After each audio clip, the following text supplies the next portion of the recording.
Mga mahal na kapatid, magandang hapon po sa ating lahat. May gagawin na naman tayong TV. Ang brand nito ay Nuba na 32 inches na LED TV lang, hindi pa ito smart mga bro. Ang problema raw nito, sabi ng paggawa ay walang picture. Sinilip na nga raw niya ito, binuksan na raw niya. Okay naman daw ang backlight, may ilaw naman daw. Akala daw niya kasi may napatid lang eh. Kaya tinignan niya, umiilaw naman daw ang backlight. Wala, surrender daw siya. Kasi hindi raw niya kabisado. So try natin, plug-in nga natin, alamin natin. Ang may-ari nito ay kapatid din mga bro. Kaya gagawin natin para may mapaglibangan siya. Yan, may standby power na, power on ko lang. Ayan. So wala talaga tayong makita picture o kaya screen, walang liwanag yung screen. Pero pag kinatok natin mga bro yan lumiliwanag. So pag ganyan problema niyan, share ko lang to sa mga baguhang nag-aaral pagka electronic technician. Buhay ang backlight niyan pag kinatok natin ang screen at may liwanag tayo nakikita. Yan walang problema ang ating backlight niyan. Ang problema natin yan ay screen. So sana ma-opera natin to, ang magawa natin. So yung may-ari nito ay ating kapatid, may 3 colors eh. So buksan na lang natin mga bro. Ay bago pala natin buksan pala niya mga bro, shout out ko lang itong ating mga mahal na kapatid na mga vlogger na lagi rin sumusuporta sa ating munting channel. Shout out sa inyo dyan mga bro. Bo Adventure, Juju the Farmer, Farmer Boy, magkarugtong tong parehas farmer eh. Kusina ni Mamay, na bulol na naman tayo tuloy doon Kusina ni Mamay, Pupo Channel, Chiritik PH, Broodtik, Darwin Tik, Jubitik, ito mga kapwa natin mga technician mga bro. Loida Tik TV, Galido Tik, Picks and Review, Andy Rabino Tik, Maying Tik PH Official, Galido Vlogger Tik, at saka si Sunny Tik mga bro. Pakisuportahan po natin ang kanilang mga channel at pakisuportahan natin ang mga Pinoy Tik Vlogger mga bro, baka pwede naman. At ito bubuksan na natin itong ating gagawin na mga tuloy na Nuba na 32 inches na LED TV.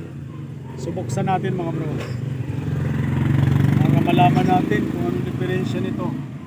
Pero talagang screen ang problema nito. Sana magawa natin. Hindi pa natin alam ang top board na ang ginagamit nito mga bro. Buksan lang natin. Bago pala natin buksan ang tuluyan mga bro, ito pala yung model number niya. Share ko lang, Nuba LED TV.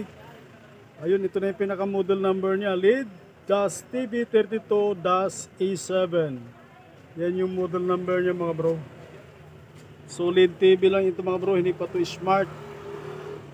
Yan, wala pang lagayan na So buksan na natin mga bro kasi kunti na lang daw screw nito nilagay dahil malapit lang dito yung may-ari nito mga bro. Yan, malapit sa kapilya namin.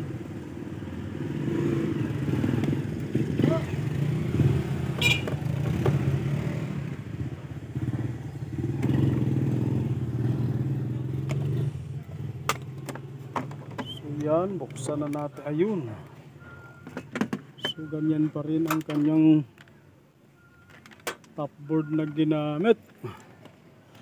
Sana ma-opera natin dahil may mga na-opera na tayong ganitong mga top board na ginamit mga China.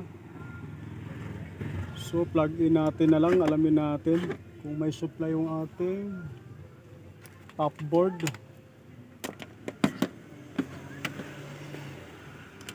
Ito ang kadalasan pag ganitong top board, kadalasan yan ang problema niya. VGH, VGL ang nawala. Sa visual check pala tayo sa ating power motherboard. Okay naman, wala man tayo nakitang lumubo. So diretso na tayo sa ating top board mga bro. Alamin natin. So ground lang tayo. Plug in natin. Tingnan natin, baka wala tayong supply sa ating top board. Ayan, may ilaw na. So power on tayo.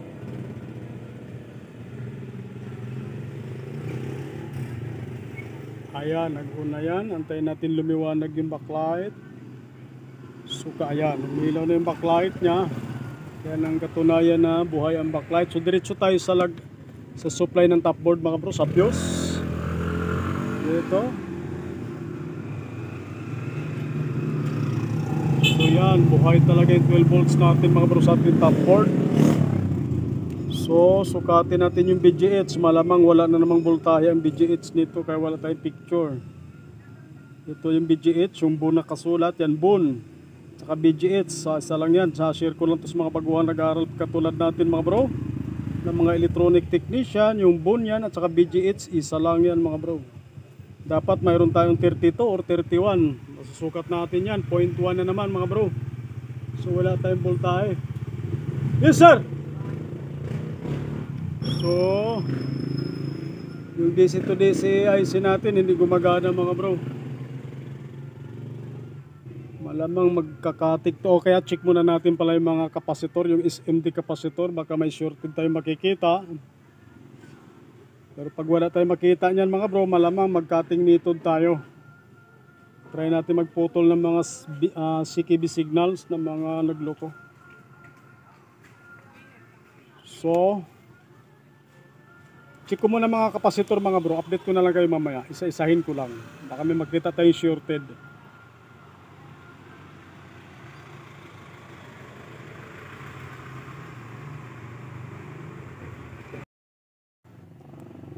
So tuloy natin mga bro. Iniisa-isa ko na lahat ng SMD kapasitor dyan mga bro. Simula dito halos lahat yan iniisa-isa natin. Wala tayong makitang shorted. Kasi kadalasan dati dito sa mga ginagawa natin may mga nagawa na tayo. Kadalasan nagsashort dito na diode SMD kapasitor ito dito na portion. Pero mga buhay halos lahat iniisa-isa ko na rin, buhay naman lahat. Kaya ang ginawa natin dyan mga bro, nag-adapt tayo ng cutting method sa mga CKB signals na may nag-leak. So may nakita tayo dito mga bro, dito sa kadalasan kasi dito sa pin number 5 nito, yung may dot nito mga bro. Yan ang kadalasan nagluluko dyan na signal. Kung simula dito hanggang pang 5 yan 1, 2, 3, 4, 5. Yung pang 5 na to mga bro, yan ang kadalasan kung pinuputol kasi yan ang madalas magluko. Kung wala naman dito sa kabila naman tayo, CKB1 tsaka CKBB1 kadalasan nagluloko. Ngayon try muna natin yung pang 5 na to. Titingnan natin kasi ng kadalasan marami na rin akong na-operang mga ganitong top board na ginamit na mga LED TV. Yan ang madalas kong na-encounter. Kaya yan ang inuuna kong pinuputol. Yung pang 5 na to mga bro, nakita nyo to, toto ko lang. Yan, yung pang 5 na yan. So, plug in natin mga bro. Alamin natin kung lalabas ba yung kanyang VGH saka VGL. So, plug in natin. Alamin natin. Sana nga lumabas. At may gagawin pa akong malaki na LCD naman. So, yan. Power on natin. Ayan, nag-on na siya. Antayin lang natin lumiwanag yung backlight. Yun, lumiwanag na. So, diretso na tayo sa VGH mga bro. Dapat may mga 30 or 32 volts dito sa ating bone or VGH. Diretsuhin ko na. Ayan. So makita natin mga bro, mayroon na tayong 30.5. Sa iba naman mga model, 32 ang nasusukat natin dyan. Sa ditong Nuba na to, ang nasukat natin VGH ay 30.5. So maganyan, may picture na yan mga bro. So silipin natin. Pag mayroon na siyang VGH, VGL, lalo na yan lang pinutol natin, malamang okay ng picture niyan. So silipin natin. Ayun, nakita ko na nga yung no signal mga bro. Yan. So, malinis naman kasi isa lang yung pinutol natin. Try natin lagyan ng signal mga bro. Iayos lang natin. At least nakita na natin yung no signal niya, napakalinaw. So lagyan lang natin ng signal mga bro. So yan lang ang pinutol natin, isang linya lang. Ako nag-blur na naman yung mumurahin kong cellphone. Hindi na pinalalapit ko, nagbablur. So lagyan lang natin ng signal mga bro para malaman natin kung okay na talaga yung picture niya. At least nakita natin na maliwanag na. Lumabas na yung picture at saka yung VGH voltage niya.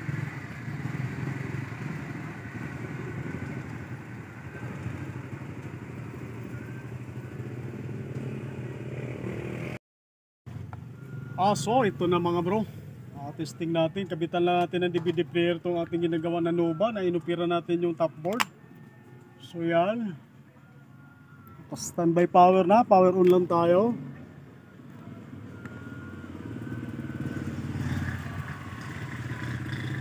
Ayan, nakita na natin si Nova mga bro. Napakalinaw. Ayan. Ay, lagyan pala natin ng ano, ng ating mahiwagang USB para matesting natin pala yung boses. Baka walang boses. So yan. Lipat lang natin ang tugtog. May tugtog na pala kagad. Lagay natin sa hindi mapaso. Nagko, may touch by touch pala yun. Ganyan muna tayo sa tatsang walang katapusan. Malinaw na mga bro, malinaw na si Nova. Pinaalan natin ng konti. Ako, malakas pala yun. Zero volume ka lang natin siguro mga bro, para sigurado. At least nakita natin na maliwanag na siya. So medyo babad lang natin mga bro. Titingnan lang natin kung may problema pang lalabas. Wag naman sana, para matapos na kasi may gagawin pa tayong isa. LCD naman yun. Ang problema nun ay driver naman dun sa backlight. Yung inverter may sunog. Sinirbisan ko yun mga bro, kaya lang pinalo-out ko dahil medyo malala pala ang tama. Lumang modelo na kasi. Yun ang sunod natin dito mga bro. Malinaw na siya mga bro.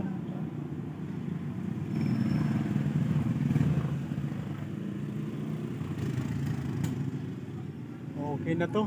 Babad na lang natin ang husto bago natin ipatubos para sigurado. May iwasan natin magka-backjob mga bro.